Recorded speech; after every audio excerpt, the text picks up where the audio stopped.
built the app, we have built data model, a lot of stuff. But whatever we have done so far, that was all declarative. Declarative means you.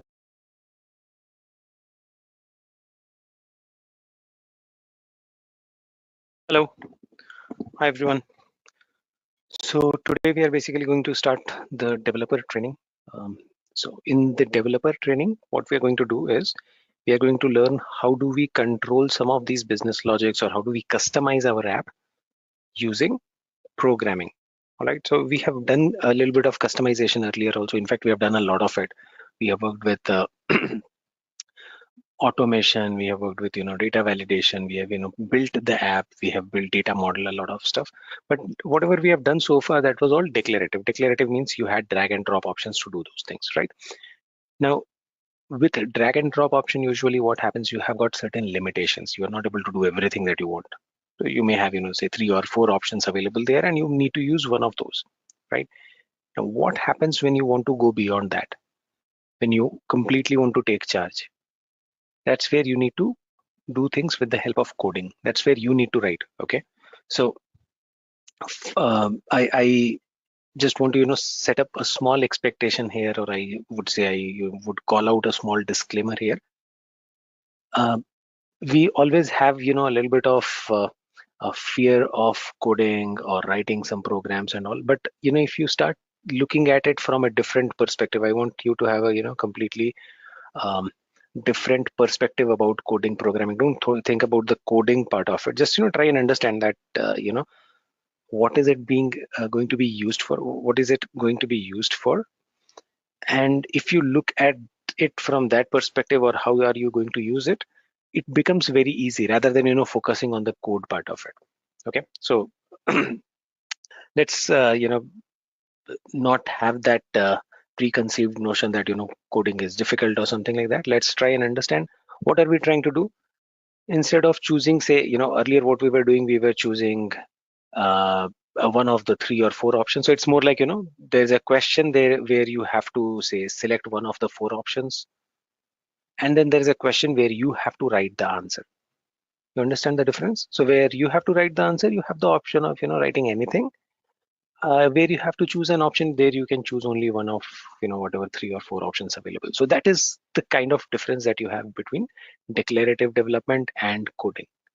Okay, so now we are getting into um, controlling things with the help of code. So now you will write whatever you want to do. Okay, of course, for this, we have to understand, because of the computer or the software understands its own language. It's not that we can give instructions in whatever language we want.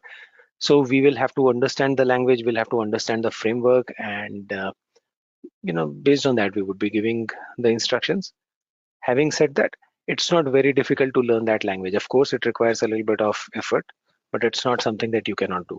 There are fixed set of syntaxes that you have to understand, which eventually you will understand.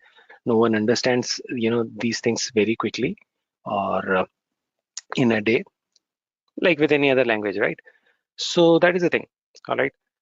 So let's, begin, and while I'll quickly go through the roadmap. So what is that we are, going to do, and how are we basically going to proceed over next 4 weeks. So we'll be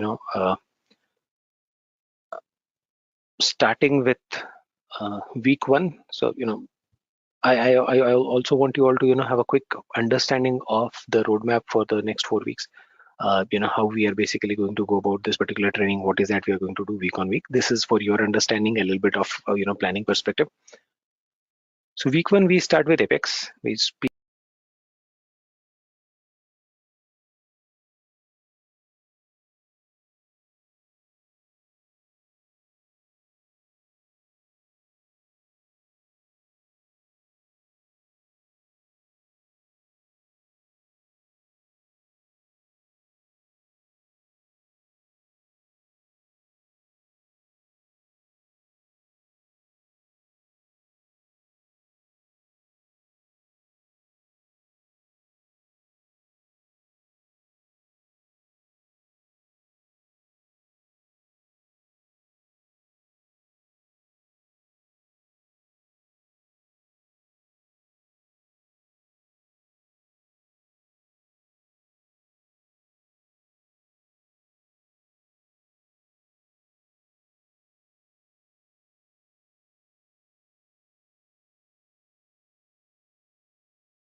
Hello.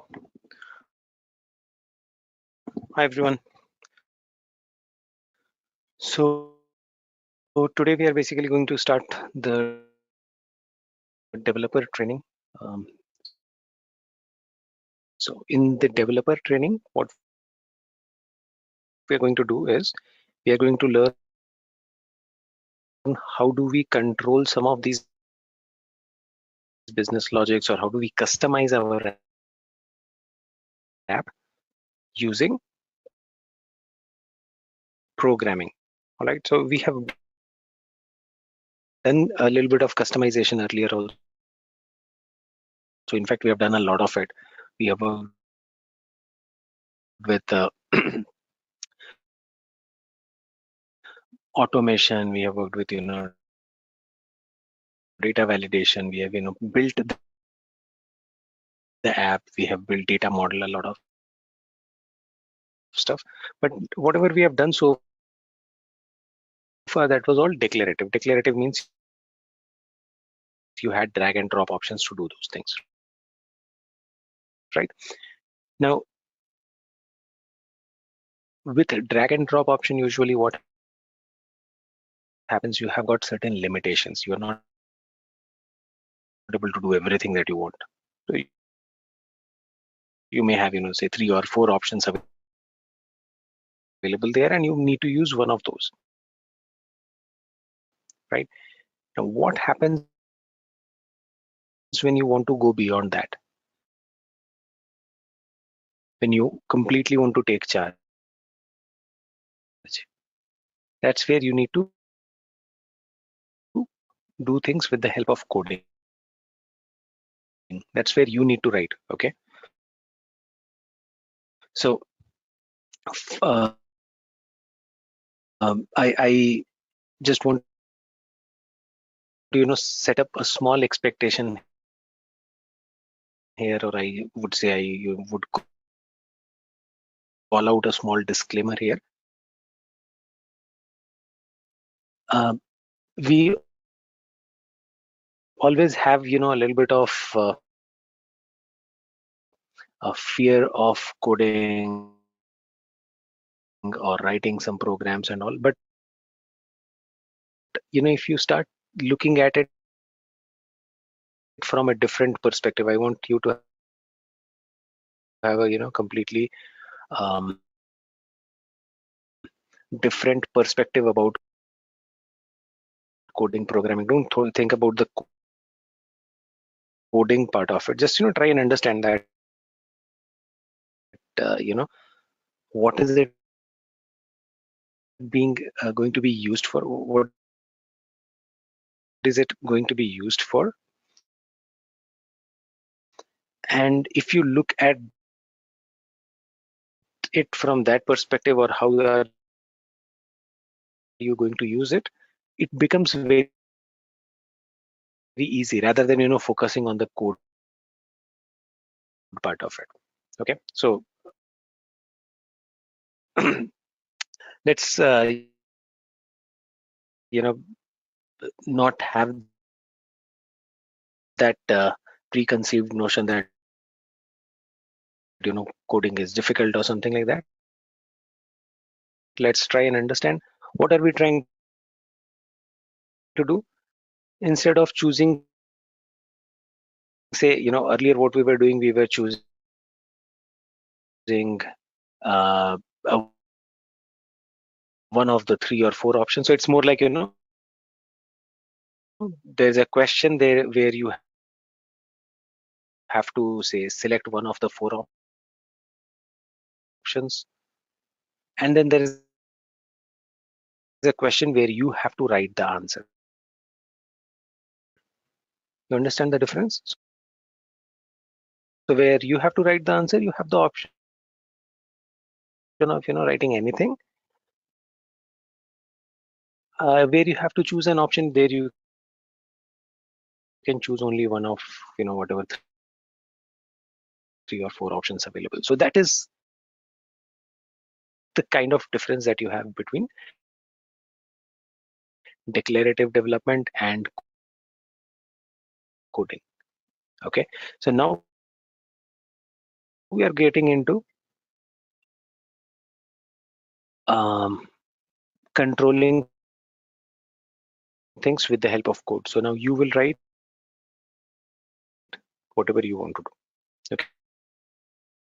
Okay. Of course, for this, we have to understand, because of the computer or the software understands its own language. It's not that we can give instructions in whatever language we want. So we will have to understand the language. We'll have to understand the framework, and based on that, we would be giving the instructions. Having said that, it's not very difficult to learn that language. Of course, it requires a little bit of effort, but it's not something that you cannot do. There are fixed set of syntaxes that you have to understand, which eventually you will understand. No one understands these things very quickly or in a day, like with any other language, right? So that is the thing. All right. So let's begin, and while I'll quickly go through the roadmap. So what is that we are going to do, and how are we basically going to proceed over next 4 weeks. So we'll be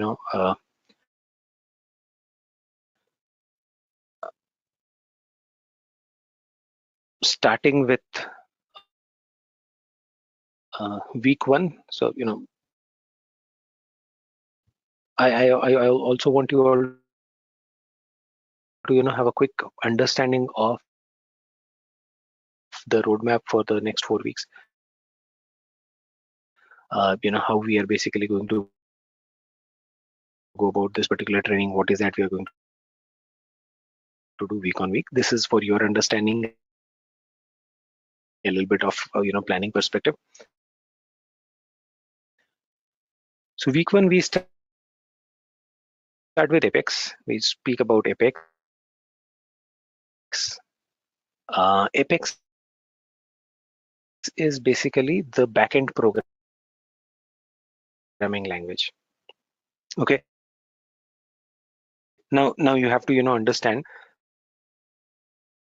that when we are doing coding, we'll have to understand that there's a different programming which is used for backend logic control. Okay. So whatever happens in the backend automatically, or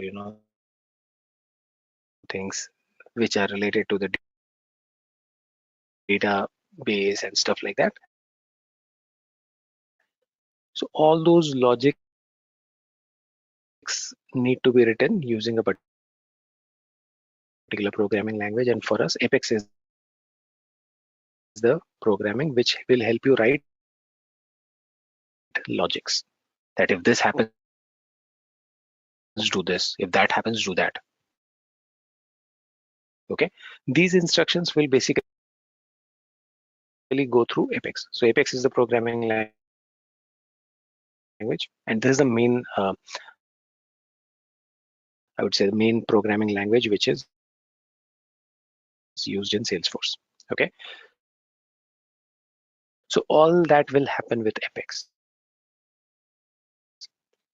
Now next, so we start with the basics of Apex. Next thing we talk about introduction to SOQL. SOQL is a query language. SOQL basically stands for Salesforce object query language. Okay, and this is very similar to SQL. Uh, okay, now the purpose of this SOQL is to write queries only to retrieve data from database. Okay, so when you're trying to execute these logics, when you're trying to write some logic to control some business processes, you will need to retrieve data time to time, right? Because logics need to be executed on the data only, right? So for example, if you have to write a logic that, okay, fine, fetch all the contacts where there is no email ID and delete all those contacts. Let's say that is what you want to do. So first thing what you have to do, you have to fetch all the contacts where there is no email ID. So that fetching the contacts is something that you will do using SOQL. Got that? So Apex can do other things, but uh, retrieving data from the database is something that you'll have to do using SOQL, the query language. Then SOSL is primarily uh, similar to SOQL, but it's a different query language. It is also a query language. SOSL stands for Salesforce Object Search Language. We are going to get into details of all these things, so don't worry. You don't have to remember all these names right now. But just I'm trying to set up the context here.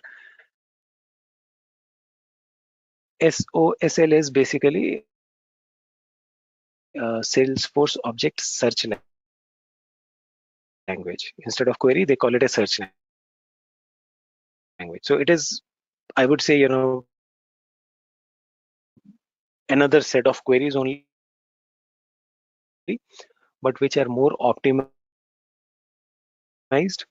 to work on search. Okay, searching something from the database. Okay, so the SOSL queries are more designed when you have to search something in the database in multiple objects, in multiple fields and all. So those queries are designed like that. Yeah. So then we move into Apex triggers. Triggers basically refers to your logics that you want to execute with some data changes. So if there is a logic that you want to execute when a new record gets created, or when a record is updated, or a record is deleted, along with that, if you want to execute certain logics, that can be written using Apex triggers. So week one, this is the plan.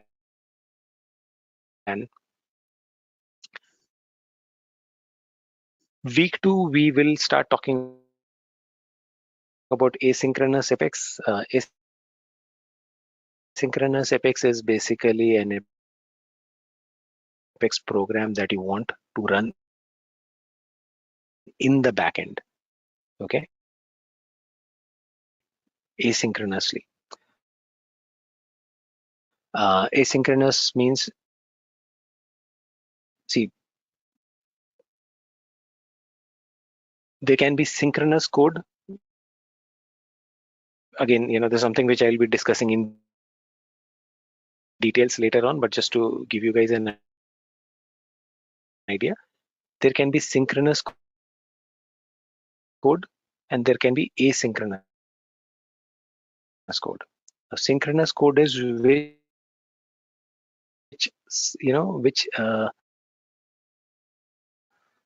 needs to be initiated by someone, and then, or based on some event, it gets initiated and immediately the code gets executed. That is synchronous, in sync with something else. For example, someone clicks on a button and the code gets executed. Someone creates a record and the code gets executed.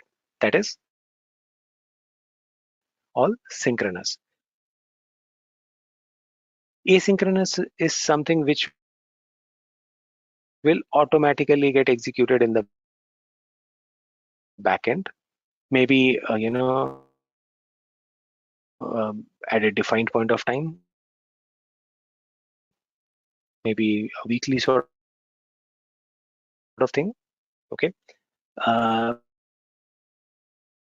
so it is not completely associated with another event or something. Okay, so we'll talk about, so yeah, a lot of business logics may need to be asynchronous also. It's not that always you want some logic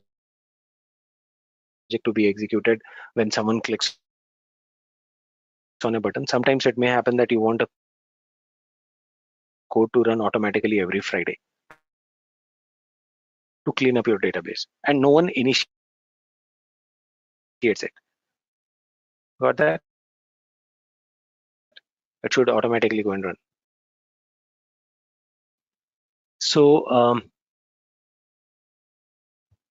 that's asynchronous Apex. So we'll talk about executing that sort of logic. Now there's more to asynchronous Apex, which we'll discuss once we are talking about it. Next, we will talk in week 2 about Aura components. So now coming to the front end part of it. So Apex is all controlling logics, but what we need to do is we also need to sometimes design our front end. Okay, so we have seen some bit of UI customization in admin training. But now, what if you want to build better user interfaces? Okay, you want to have more control on that. So that also you can do with the help of programming. So for UI development, there are different frameworks that we use. One is Aura framework, one is Visual Force, one is LWC. Okay. So Aura components and Visual Force, will have a look at these two in week 2. Visual Force is more related to classic. Aura is lightning. So we will still quickly uh, uh, touch upon Visual Force. Will not get into details of it, but yes, I at least want you guys to have some idea on Visual Force also. Week 3, we will start with the Lightning Web component. So the new user interfaces which are being built for the Lightning experience, they are built using Aura framework and LWC. Okay, so this is basically about understanding how do we build those components using Aura and Lightning Web Components also.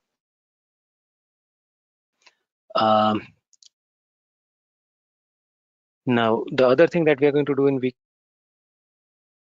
3 is, understand how do we combine Apex with Lightning Web Components and how do we combine Apex with Aura components. So combine, when I say, I am basically trying to say that, okay, fine, if you have to execute certain logics from the new component or the new user interface that you have built, how do you do that? Got it? So sometimes, there can be that, okay, fine, from my user interface, on click of a button, there is a logic which gets executed. So how do we call that? Okay. So that is something which we will be discussing week 3. Week 4 is mostly, talking about some of the advanced concepts, exception handling, testing Apex. Okay. So week 4 is primarily focused on, how do we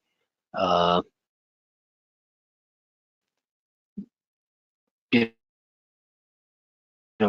ensure the code is of good quality, how do we do testing and all that stuff. So, and understand how the code is getting executed and stuff like that a little more.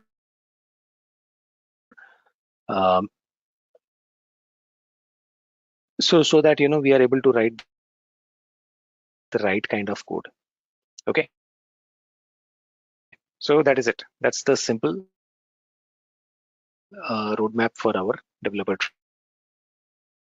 training. Okay, so let's get started. Week 1, we would start with basics of Apex programming. So let's quickly understand some basics of Apex coding, and then eventually we will start writing programs and all. Okay, so beginning with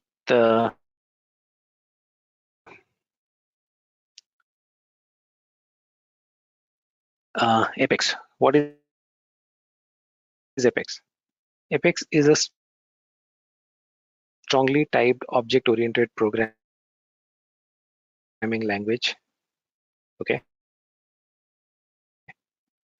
that allows developers to execute flow and transaction control statements on force.com platform. Okay, so it's a programming language. It's a strongly typed programming language. Okay, what does that mean? That means that in case you are defining a variable, so any programming language, so you would be defining certain variables. For example, variable X, variable Y, and then you will do certain operations using those variables. For example, you have to do a sum, you will say sum equals X plus Y. Got that? Right? So in a programming language, usually you define variables. Okay. Now, Um, in Apex also you need to define variables,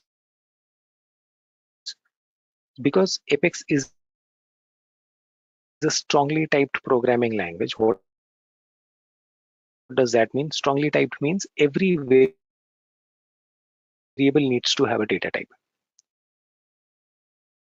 You cannot simply go and define a variable just as a variable. You cannot just say variable X or X. No. You have to define the data type of the variable, and the variable can contain values of that data type only. So if you say integer X, it can only contain integer. Then you cannot go and put some text value in that variable. That is what it means. Got that? So that's what strongly typed means. Strongly typed means every time you're defining a variable, you also have to mention the data type of the variable. Okay. It's an object oriented programming language, and we are going to get into a little bit of more of concepts which are related to object oriented. We are going to come into that part. Let's not get confused with that. Okay, and what is the purpose of this language? It allows developers to execute fluent transaction control statements on force.com platform. So it will basically give you the option to execute your transaction control statements and flows. Okay, that is what Apex is. It enables developers to add business logic to most system events. Okay, so what will it do? It will basically let you put business logics. As I said, now you can write your own program to control the logics. You can write logics to most of the system events, like on click of a button you can execute some logic. Record update or creation of record, you can put some logic. Front end UI components, like Aura component, Lightning Web components. On these things you can put certain business logics and stuff like that. Got it? So that is the thing. All right. In Apex, all variables and expressions have a data type that is one of the following. So I told you that you have to, whenever you are defining the variables, you'll have to define the data type for the variables. So now all variable expressions will need to have a data type, and these are the ones which are permitted. So primitives. So what are the possible data types? We are looking at that. So one is primitives. What is primitives? Primitives basically refers to the generic data types which are used in other programming languages also. I'm going to come to these one by one again. S-objects. S-object basically refers to the Salesforce object data types, like account, contact, that sort of thing. Then we have collections. List is an ordered collection set is an unordered collection. Collection basically refers to multiple values being stored in a variable. So you do have option of defining variables which can contain multiple values, and when you are doing that, you have the option to store the values as a list. List is basically an ordered collection where every value maintains an order. Set is an unordered collection where the values do not maintain the order. And why we have an ordered and unordered, we're going to talk more about it in details in some time. And then map. Map is also a collection, but it's a collection of key value pairs. It's not just a, so list and set are basically collection of values, whereas map is a collection of key value pair. Okay, key value pair is one key and one value. Okay, it can be like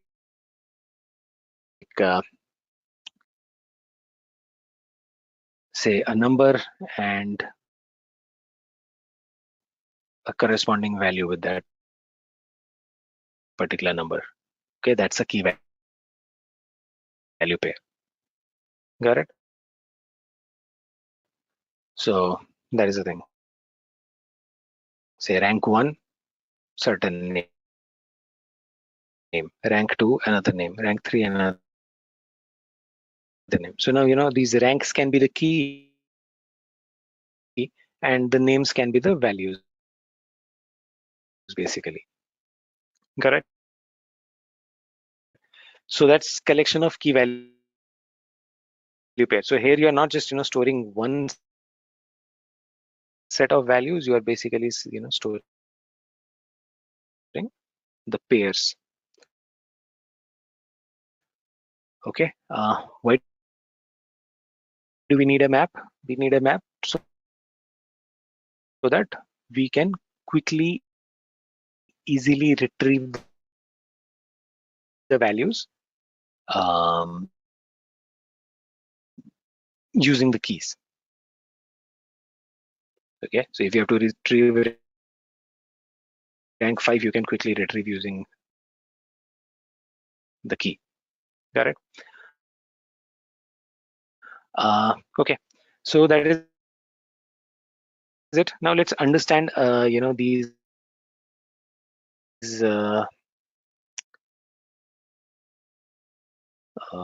data types a little more in details. So let's begin with the primitive data types in Apex. Starting with the primitive data types in Apex,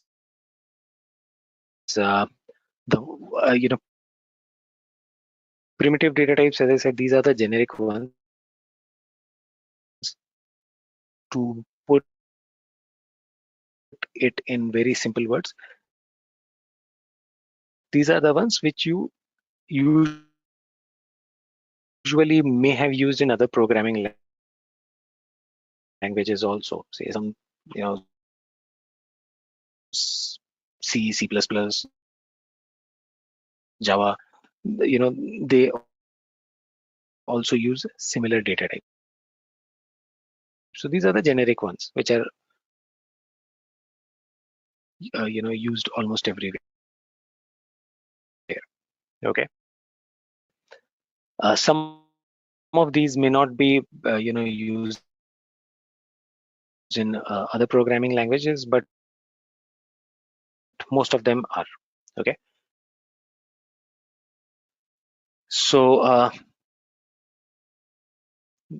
the first one is Boolean. What is a Boolean?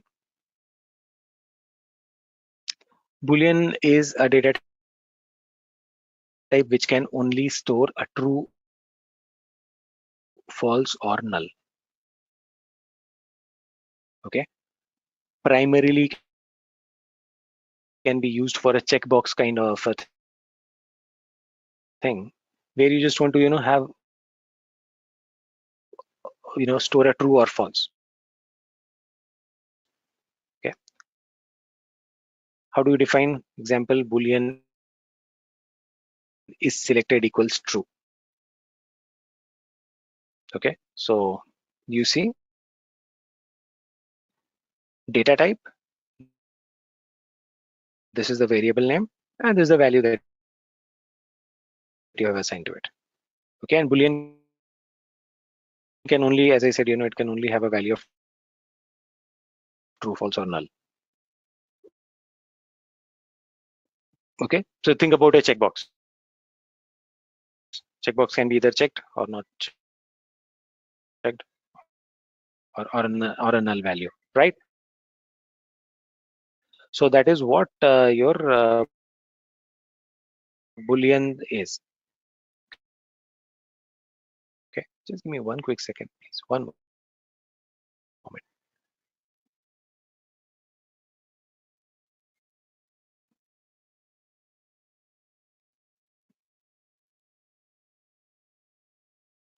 Okay. So any variable that you need to define, which can only hold a true, false, you define a Boolean for it. Checkbox is an example that I told you. So usually, whenever you guys create a checkbox field, that the default data type for that is Boolean. Okay. All right. Now, next one is decimal. Decimal is a number that includes a decimal point. So that's what it is. Example, decimal x is equal to 3.14. Then we have double. Double is a 64-bit number that includes a decimal point. Okay. This should be double, actually. Double x equals something. Okay. So you see, we are basically defining the data type here, and then variable, and then we are putting the value there. So double is a 64-bit number that includes a decimal point. The difference between decimal and double is basically double can store a 128-bit value, and this can store 64-bit number. So 64-bit number usually can store 15, 16 digit, and a decimal can store approximately 27, 28 digits. Okay. So that is there. ID. ID is any valid Salesforce.com ID. So there's another data type which is called ID. Now this ID is only this data type is native to Salesforce. No other programming language uses it. So example, ID called ID equals to, so this can store only a valid Salesforce.com ID. That's what it can store. So if you need a variable to store the Salesforce.com ID, this can be used. Integer is a 32-bit number without any decimal points, which does not include a decimal point. So integer I equals 45. If you have a decimal point, or if you're expecting that there's a possibility of decimal points in your value, then you either use a decimal or double. Long,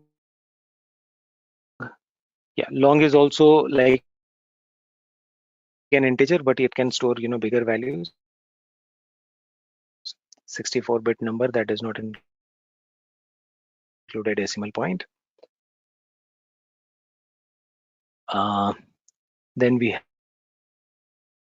have string. String is a simple one.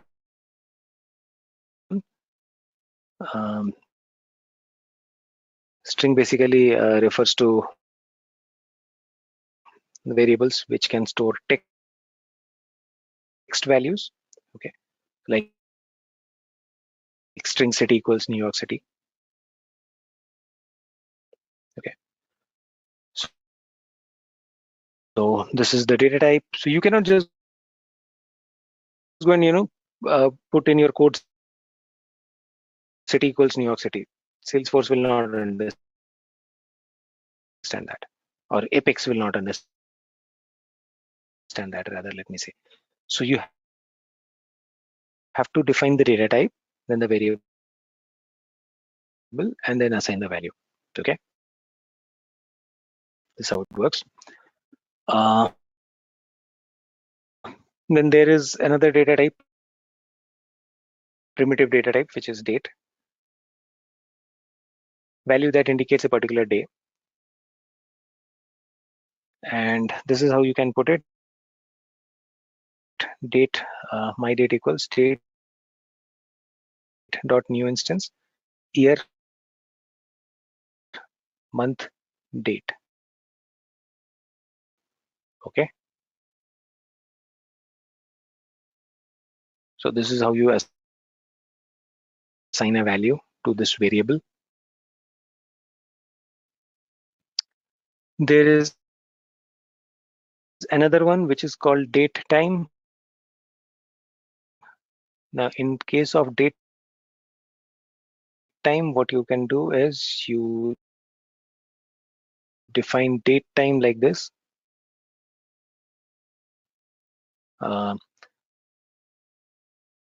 So data type, variable name, and to put a value to that particular variable, this is how you do it. Year, month, date. So 1999 is year. Um, 2 is the month, 11 is the date, and this is the time. Okay, hours, minutes, seconds.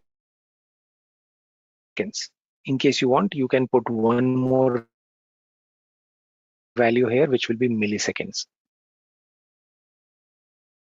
Okay, time is another data type which is available, and putting value to a time variable is pretty similar to how we were putting it in date. So here you put it as time.new instance, and 1 2 3 0, this is basically hour, minute, second, and milliseconds. Got it? So whatever time you want to put there, you can put that. Okay, so that is the thing. That's about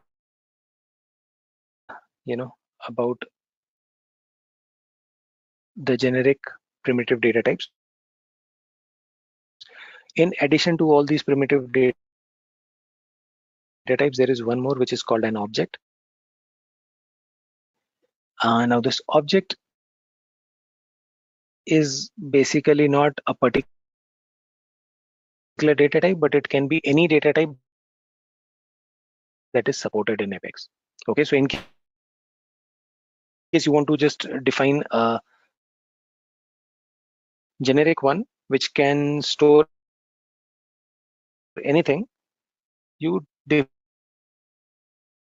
it as an object. So that option is there. So sometimes you may not uh, be sure of uh, what data type you are going to put in the uh, variable. So initially you can define it as an object, and object can then be used to store any of the supported data types, primitive data types in Salesforce. Okay, how do we do it? Let's look at an example. So you define object obj equals 10, and then from this you can basically get the value to an integer I equals, and it retrieves the value from this particular data type. Got it? So that is the thing. You could have actually retrieved this value to a string also. Got it? So that is the thing. So this supports any possible data type in your Apex, or any supported primitive data types in Apex. Okay, so this is just an assert statement to check whether these two values are equal or not.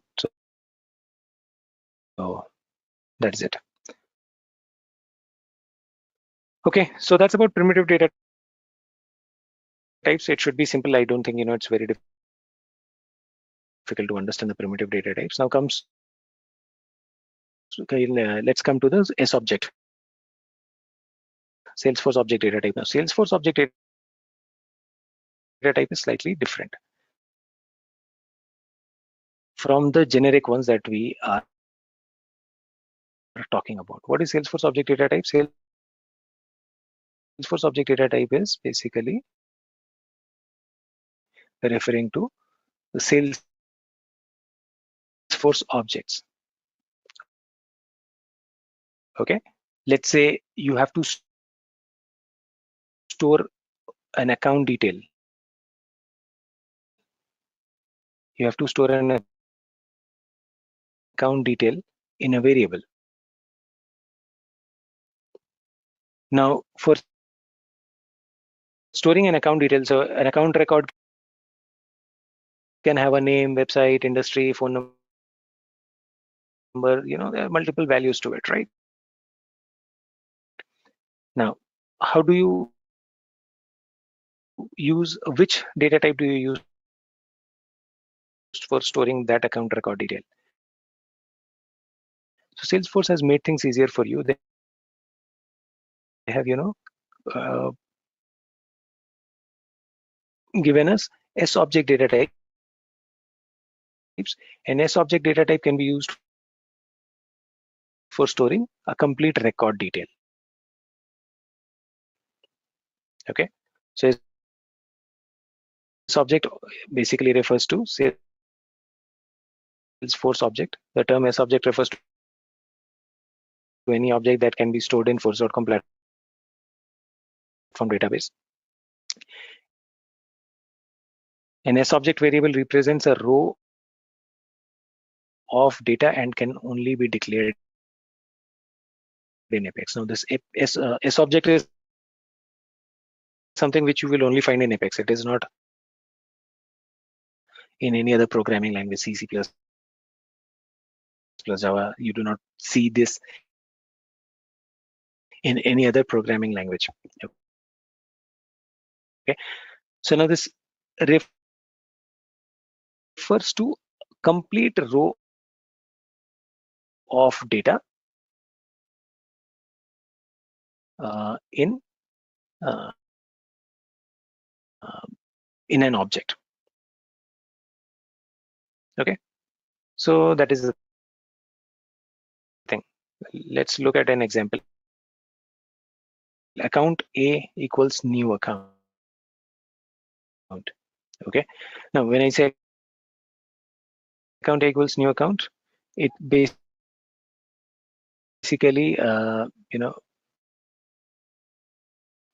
this A is a variable which can store a complete account record. So here the data type is account. This is an S object data type. Okay, so if you look at it, account A, this is the data type, this is the variable. Okay, now I say account A equals new account, and you can put in the values like I put name equals IBM. You can put in more values to this particular record by giving commas here. So like I've said name equals IBM, you could have put industry equals something and type equals something else, phone number, website. So that means you can put all the values to this particular variable. Okay. So if you look at this, this is a complete container of a record. Okay. Similarly, you can say contact C equals a new contact, and you can assign the values. C dot first name equals G, C dot last name. This could have been something else. Let's say Singh. So yeah, that is. So this is how you can actually assign the values to your S object data types. Okay. Now with this, what happens if, let's say, if I go with this particular record, what you can do now, since you are able to um, define data types which can store complete records. Now this will help you see in Salesforce or in Apex programming. I think most of the times whatever logics we will be executing is going to be around the records, right? That okay, fine, if this record has this, then do this and all that stuff. So that is going to be there. So S object will be very much used. Okay, so let's say you define this here, account A equals new account and name equals IBM.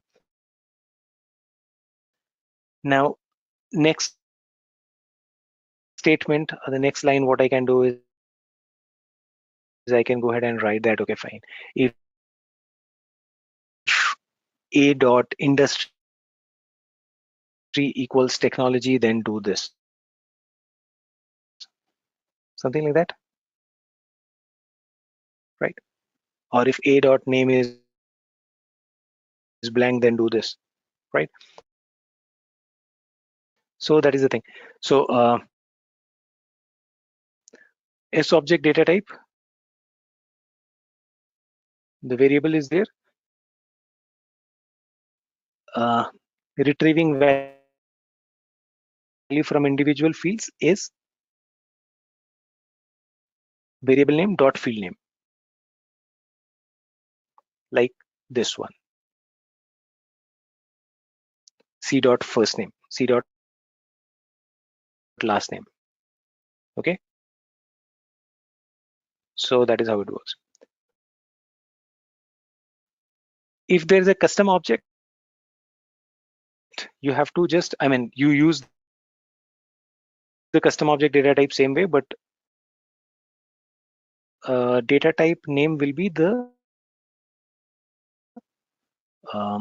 API name of the custom object, which will have a double underscore C. Okay, so I do not know if you guys have noticed this so far, but if you have not noticed it, you can go back and check it today, that whenever there is a custom object that you create, it will always have a double underscore C at the end of it in the API name. Okay, so if you go and create a custom object called project, the API name of that particular object will become project double underscore C. Okay, so this is more of an indication that okay, this is a custom object. All right, so that is the thing. So when you are using when you're defining a variable using a custom object, you will have to make sure that you're using the API name of it,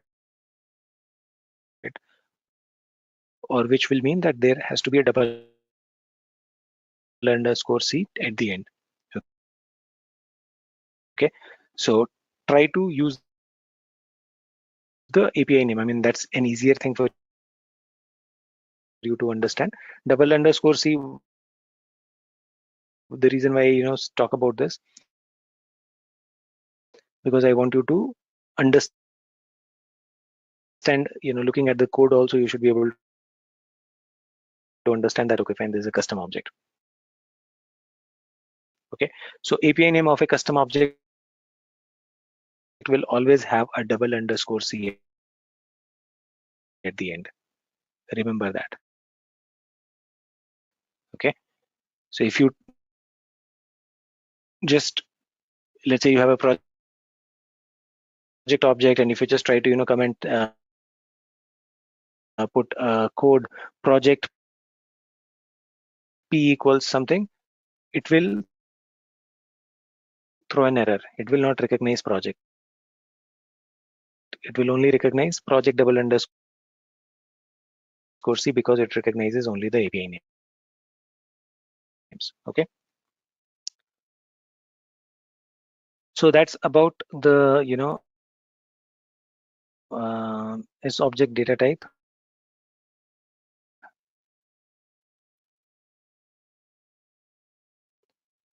All right.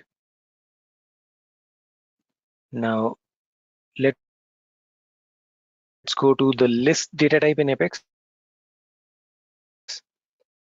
Now list, again, now we are coming to the collection. So far we have just spoken about individual values, right? Individual values as in uh,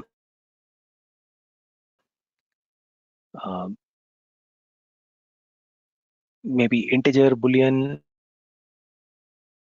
string, whatever. We spoke about individual values, or an S object also we spoke about one single record. All right. Collection basically refers to storing multiple records, or maybe a single record. or multiple values in a variable. So there are different types of collections that we are going to work with in Apex. First one is a list. What is a list? A list is an ordered collection of primitives or S objects. It can be a collection of primitive. For example, there can be a collection of a string, or you can have a collection of records, whatever. So ordered collection of primitives or S objects that are distinguished by their indices. Now, ordered collection. Why are we saying this as an ordered collection? So the ordered collection, is basically referring to the index values that it maintains for each value that gets into the list. Okay. So each value in the list will have an index number, and it maintains the same index number throughout. Do we get it? Now, you will ask, why is this important? Okay. Or how is it helping? So the purpose for that is,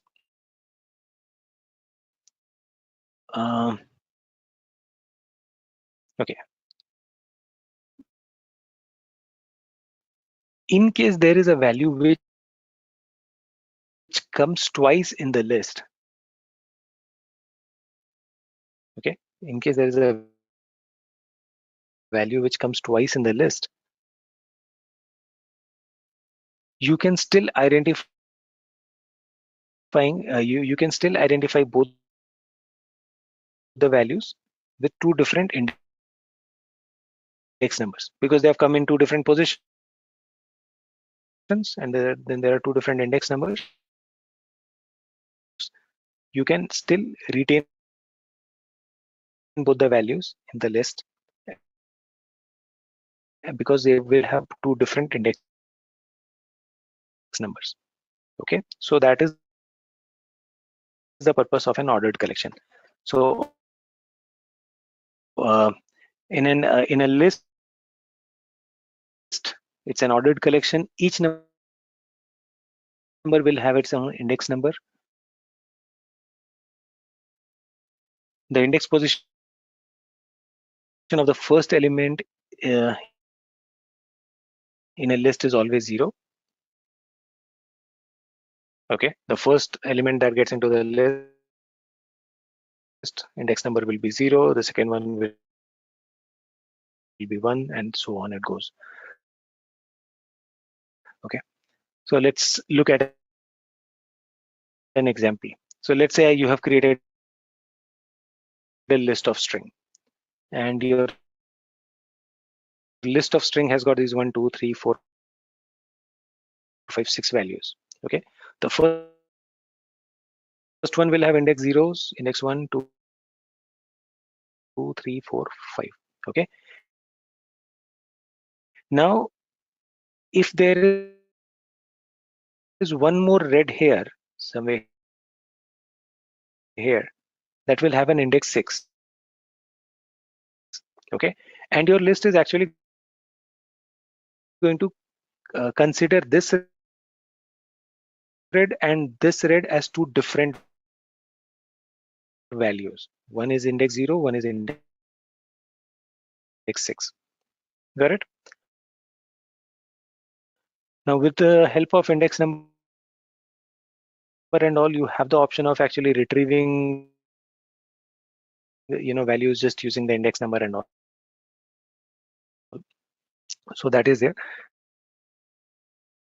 Main purpose of this ordered collection index number, that okay, fine, if there are multiple values, the same repeat of the same value, it permits that. Okay, because those are in two different index number. You will have business scenarios where you want certain values to be repeated in a list. Okay, that's where you use a list. Okay, let's look at some sample statements. So how do you define a list? Defining a list is simple. This is how you have to define it: list of integer. So when you're defining a list, earlier I was just defining integer, right? Now when you're defining a list, you have to define a list of integer.